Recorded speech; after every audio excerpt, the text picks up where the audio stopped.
Hello, everyone. We are live here on the Hotel Marketing Live Show. And once again, I'm joined by Tamara. Hello, Tamara. All right. Thank you for having me. Always excited to be here. And today's topic is an exciting one. It's a super exciting one because I don't know much about the World Cup, but I do know a lot about World Cup marketing. Having been involved in World Cup marketing, and this time it's coming to my home region, to the Middle East, for the very first time in history.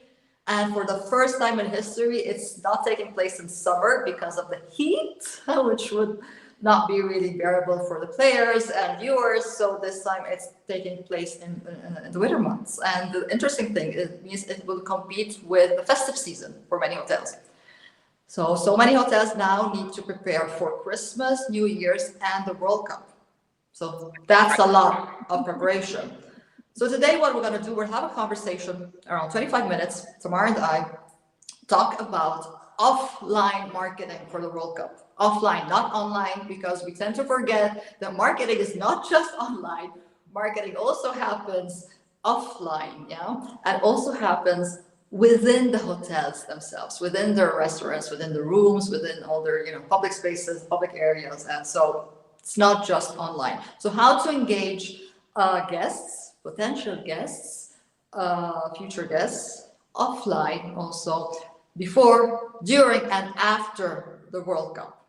Yeah. So let's go, Tamara. What are your thoughts on the World Cup? Is it an opportunity for hotels? Yes, no. Hotels around the world, or just in Qatar?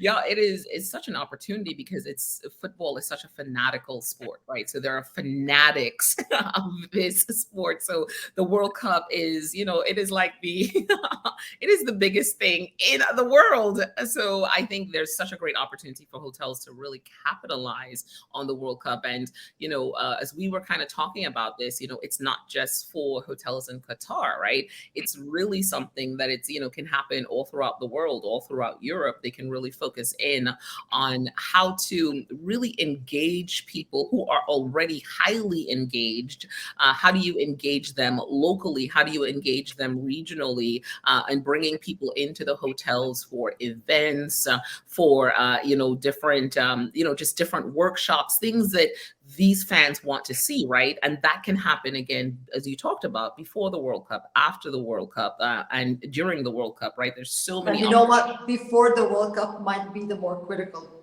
part of it, Absolutely. because it's before the World Cup that you want to attract people to come and stay with you during the World Cup, and after the World Cup, because the World Cup is just, well, I think it's a month, right? Mhm. But you want to attract guests also for the future, right? Right. So you're using the World Cup as because there's so much hype around it, right? And you're banking on this massive hype where people or other brands also are spending billions and billions of dollars on, right? So you're banking on all of that to attract guests also for the future.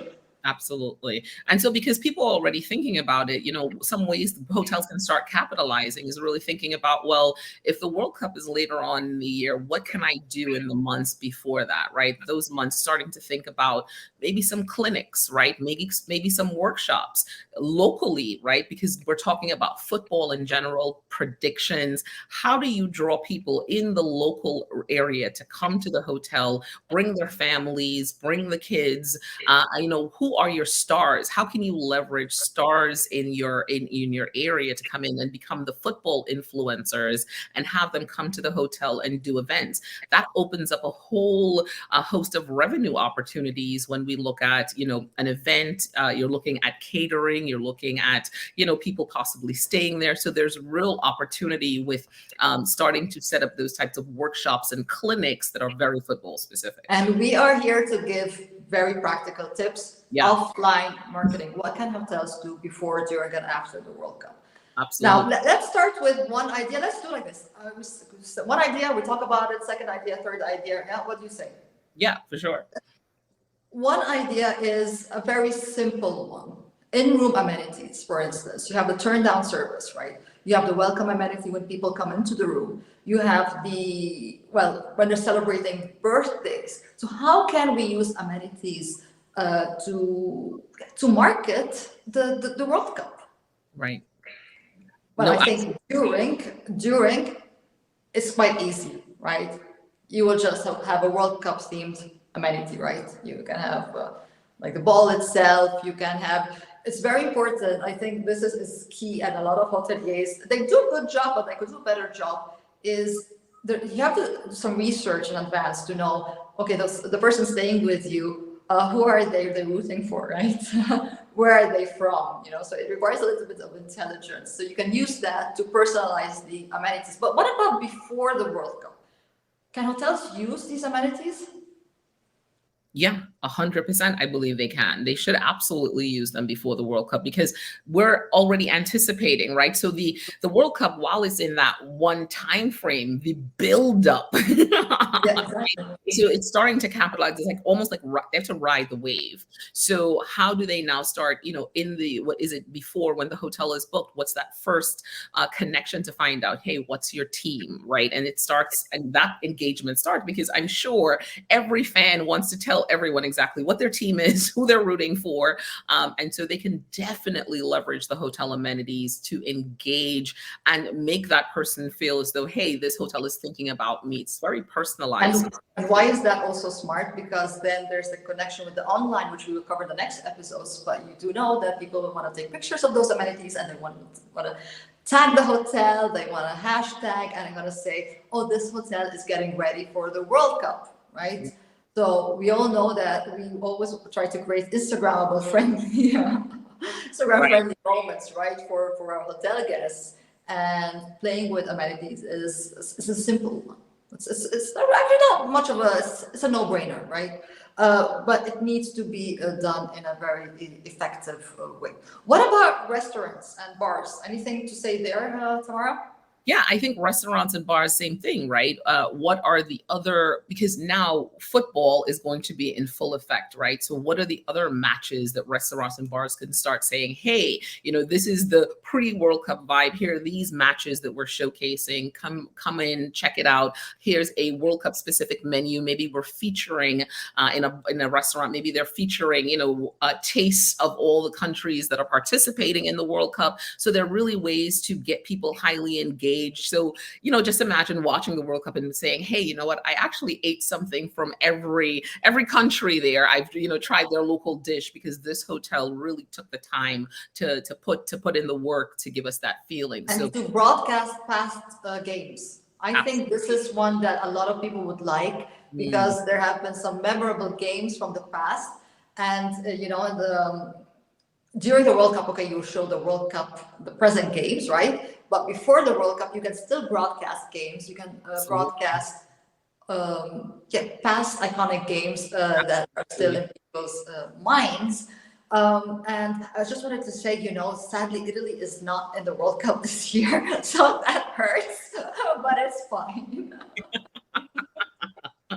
Hilarious. I thought you said you weren't a fan. It's okay. Really great ideas. Another thing we want to consider is definitely memorabilia, right? I was talking to Yes. Michael on my team earlier on, and we were talking about, that's just huge, especially Mhm. for an event like this. What does that memorabilia look like? So it's partnership. You can really start partnering, for hotels with bigger budgets, you can partner with larger brands to create memorabilia. But for hotels with smaller budgets, maybe there's some local designers in town that can create one of a kind that's very, very specific to that area, and create different types of memorabilia and have people come to the hotel to partake for signings. If you can get a star to come and sign, awesome. If you can't do that, maybe they're signed ahead of time, but there's an event to support that memorabilia, right? So because go ahead. No, because very close to what you're saying about memorabilia. I hadn't thought about that. So actually, I like that point a lot because I hadn't thought about that. But it brought me to another idea that I just got right now, thinking of that, is that you can also use your key cards in a very creative way, right? Mm, The key cards or those the wallets where you put the key cards, right? The key card cover that hotels give you, the pockets, yeah, where mhm. you get your key cards. Because you could use the key cards in a creative way to tell people, come back during the World Cup, right? Because we'll be showing the games and there might be a special package, right? So everything you'll be doing during the World Cup, you want to promote it. And we live in a world that's obsessed with online and social media. So we tend to promote everything online, but we tend to forget that we can also promote offline in the hotel. And the good thing about that is we are actually targeted to not potential guests, to actual guests. So guests who are already staying with us. So the probability of them coming back is higher than Right. just targeting people on social media that are following us and that might never stay with us. So that's just something I want to say to fellow hoteliers. Don't neglect your in-house marketing, right, for future events, because you actually have your best prospects. They are in your hotel right now and they can come back. So Right. that's and the memorabilia can also be like a takeaway gift, a small gift that you give them so that they remember that you will be broadcasting the games. You'll have maybe a special package, you have a special theme, special menus to come back during the World Cup.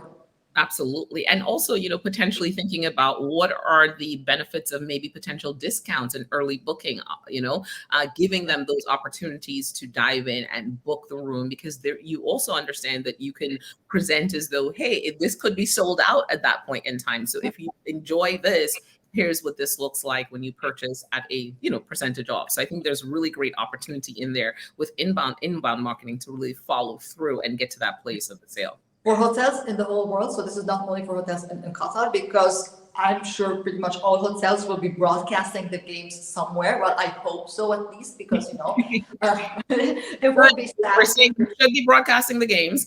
If you're not, you should be. Yeah, you should be broadcasting the games. I believe there's a cost involved with that, so they might not show it like in all rooms. I'm not very familiar with this, but I do know that there's a cost if you want to broadcast certain games, right? I'm not too sure about the World Cup, so I would need to. I don't. Do you know about it more? I'm not too sure Well, about. but even if, right, it may not be in the rooms because you really want to create the energy. So creating it in a space, right? Yeah, exactly, Yeah, exactly. So you might want to have, want to transform an entire bar or entire restaurant just for the World Cup. That time you have even the interiors decorated based on the theme. Also, something I would personally like to see in a hotel I haven't seen so far. Personally, I haven't seen so far staff uniforms. mm, Hotels should pay a little bit more with staff uniforms. They tend not to. Sometimes it's the cost involved because they say, "Oh, we need everyone," but sometimes it's just changing their t-shirts for the occasion, right? right. Of course, the more you spend, it's not the better, but it will look more elegant, especially if we're talking about luxury hotels, and you don't just want your staff to just wear any t-shirt. But that would help also with creating an atmosphere for the World Cup, perhaps more during than before for the Right. staff uniforms, but that would be something. You know what I was thinking now, Tamara? What about weddings and social events taking place during the World Cup? Mm. It's a tricky one, right? That's a little bit of a tricky one because I think it's about a hotel really being able to manage effectively, those two things because they're two completely different vibe. So, hopefully the person looking at their wedding will consider like, maybe they're fanatics of the World Cup as well. But I think, there's definitely a lot of work to be done there to make sure that there's no, one energy doesn't feed into the other one and they can still have that elegant feel, especially if that's what they're looking for a wedding. So I think it's about managing what we're saying, the Expectations. expectations and managing, what is like a trifecta, right? Because it's the holiday season, right? There could be weddings, there could be different things. So it's really being cognizant of those, how do those things play and where do they fit into the hotel? So thinking that process through is really going to be important because at that point in time, you want to maximize and really get your hotel to a place where it is sold out and you're maximizing all the revenue potentials. So And for some hoteliers, it will be overwhelming because festive season plus World Cup. yeah, And for some, it will be what to prioritize, right. right? I can, for places such as Qatar itself, it's easy. They prioritize the World Cup, and anyway, it's a Muslim country, so Christmas is not it's not this big thing except for expats, right? So it's an easy one. The tricky one, and I think the most interesting ones, are for hotels such as Dubai, for instance. They will be having daily flights just for the World Cup, so that people. It's a very smart move to buy tourism, right? They want people to sleep and stay in Dubai and just fly for the game and come back, right? Oh, Yeah, that's a very smart move. I think it's a very smart move, and other neighboring countries could do the same. It's not only Dubai, to be honest. It's right. also other Emirates in the UAE. It's also Bahrain. It's also, I mean, others could do the same, right? So that's an interesting one on how they will market themselves as if they were the host country, where they're not, but almost, for those who are willing to take the flight, it's a very short flight and just come back. Right. Yeah, no, I think that's really smart. It really is about where is the revenue and what's the plan, what's the revenue goal, right? What is the intent and what can they make from the World Cup and what's that investment look like? And then, a lot of hotels probably already have some things on the books, right? How many weddings do you have on the books and what does the holiday season really look like as well? So I think it's about assigning those priorities and making sure that you kind of lean into the one that is going to drive the most revenue. But I think the ideas of creating flights back and forth, not pretending to be, but working like the host country, that is very genius, right? Because now people are getting 2 or 3 different experiences within, this World Cup experience that is already something that's a phenomenon. And the counter move of Qatar has been 2 or 3 days ago. Sorry, they announced a full range of new projects that they are starting just now on occasion of the World Cup. So that's interesting. You see that people are really banking on this major sporting event because it is a massive event.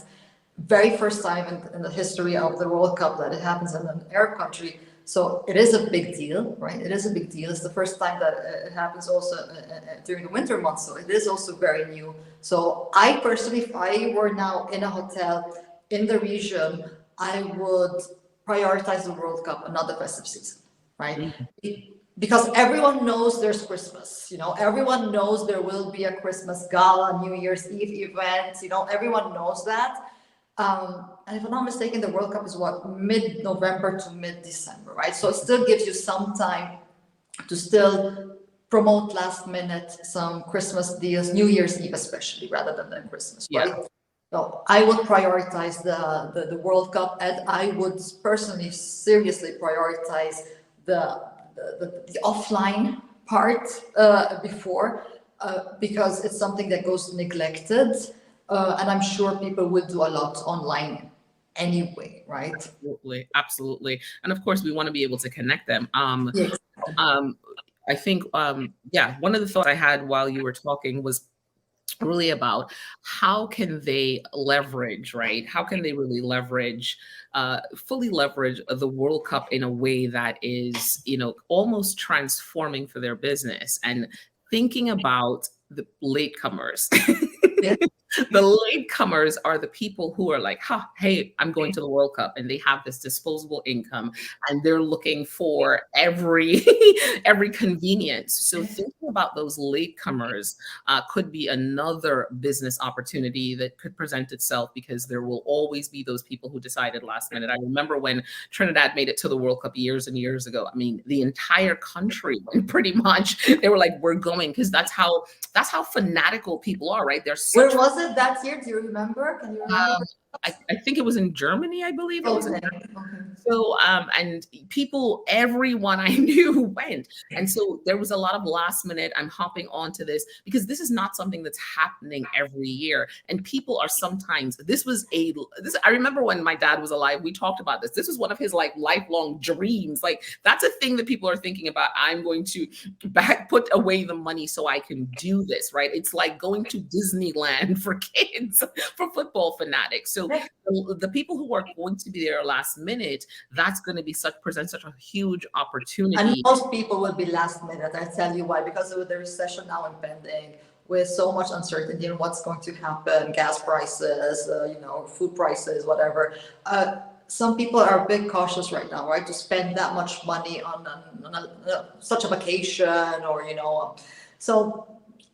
I think a lot of it will be last minute, because people will just say, let's see how much money I have closer to the event, rather than just deciding now that I'm going to spend that much, right? But that's for hotels in the region. But I do think it will be very interesting to see how neighboring countries, right, will use this opportunity of having so many flights, so many charter flights, which are just for the World Cup games, right? So if I'm not mistaken, is you need to have a ticket to they're like deals, so you buy the ticket with the flight. It's something that I just need to read a bit more, get more information about that. But it's not just normal flights. It is for the game with this. You Gotcha. have to have a ticket, yeah. So Gotcha. that's very smart. And I think that will lead to a lot of business. So yeah, offline, which obviously we will need to connect to offline. So to online. So we will have a few more episodes, right? Tamar, do you want to anticipate a little bit about connecting the offline with the online? Yeah, absolutely. Right. So now you want to start thinking everything you're doing offline. Well, what does that look like online and how does it translate? Is there a call to action? Are we driving some extra engagement online to continue the conversation with that person that may have started, come to your hotel, enjoyed some time? How do you continue that conversation? So in the next 2 episodes, we're going to start talking about that online factor, right? The email, the social media, but we want to really focus in on the importance of offline, right? I think at this point, Marette, we really just need to get to a place where we just call it marketing and we really look at that holistic picture. No, and what I like, we got also in the comments 2 examples for offline. So Kat was saying that she loves this topic, and we have seen some really creative menus and offers from hotels in London around the women's Euros and special efforts made to attract guests from the competing countries. That's also very, so creative menus are always appreciated, because let's not forget, food is always a very important part of a trip, right? No matter where you travel, no matter, even for a vegan like myself, vegan like Tamar and I, because food is still very important. So playing with the food, the creativity of menus, and Sanaya saying there could be themed buffets with football decor, little touches on the food items, or special menus to promote F&B during this time. So absolutely. There are, I can also show online oh cool, I didn't know that I could show the comments Yes. Oh, that's very cool. I learned something new today. Look at you, digital. I love that. Marketing in motion. Oh my God, don't make fun of me. No. No, I'm excited because we need to talk, we really not only talk about they're not separate, right? Marketing is, and we always talk about marketing in a way broader sense. Also, it's also public relations, communications. It's also sales or revenue. Marketing is not just your website, your SEO, and your Instagram reels. It's not just that, because if you think it's just that, get a new job. It's not that, it's not marketing, right? And you are losing, you're just missing out on opportunities, right? If you're focusing. This obsession that we have right now, this is a topic that's very dear to me, right? We get obsessed with something and we leave everything else out, right? The World Cup is such a massive opportunity right now. It's a major event worldwide for all hotels. So do make the most of it. Yeah.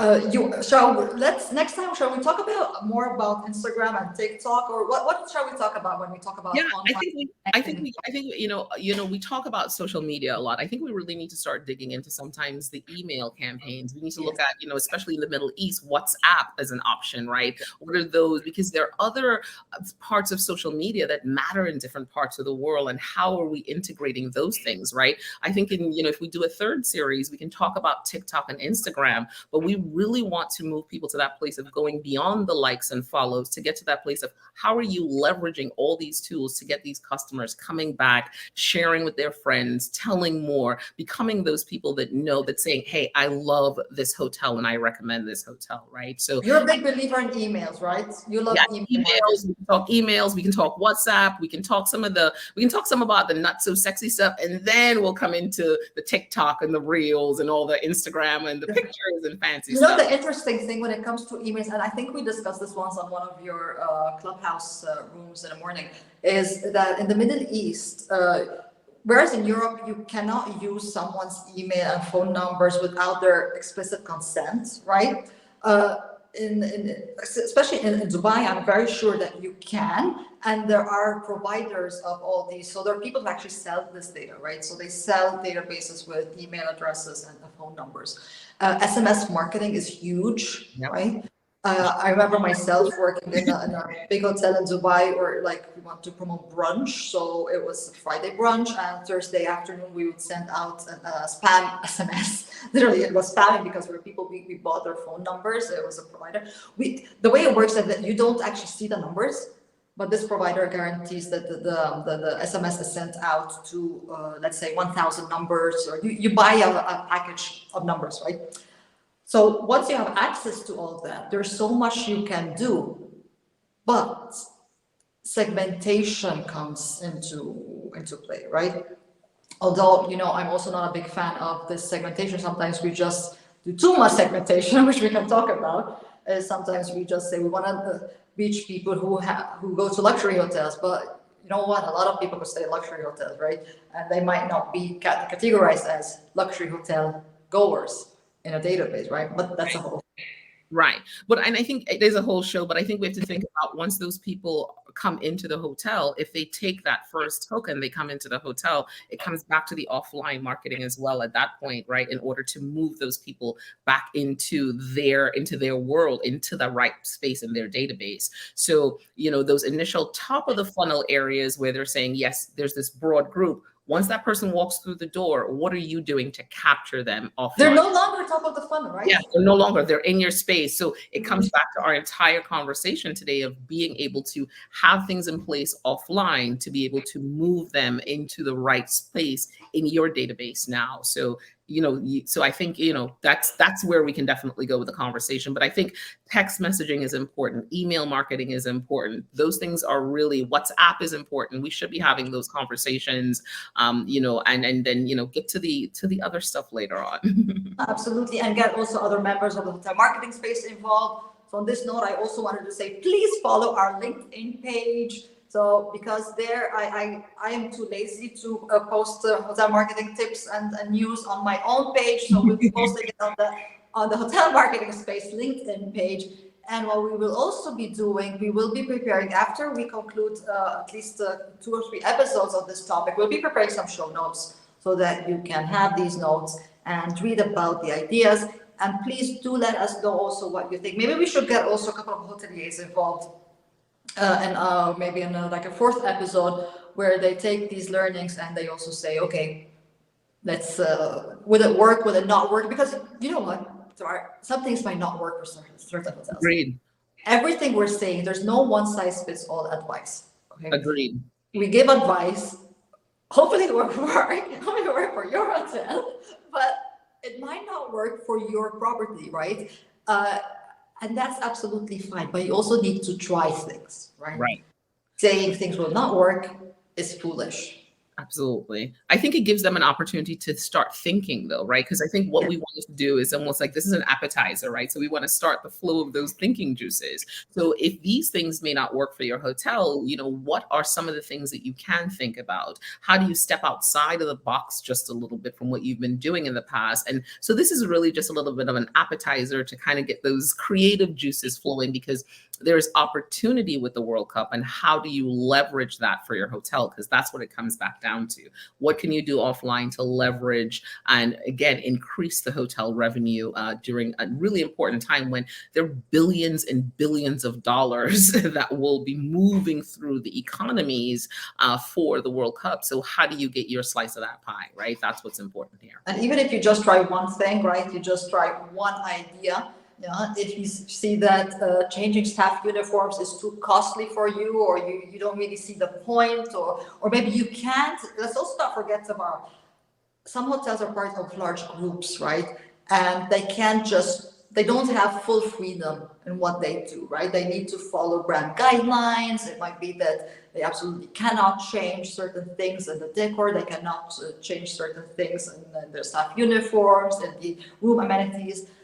So that's understandable. So that's why we say, pick what is right for your hotel and try it. Yeah.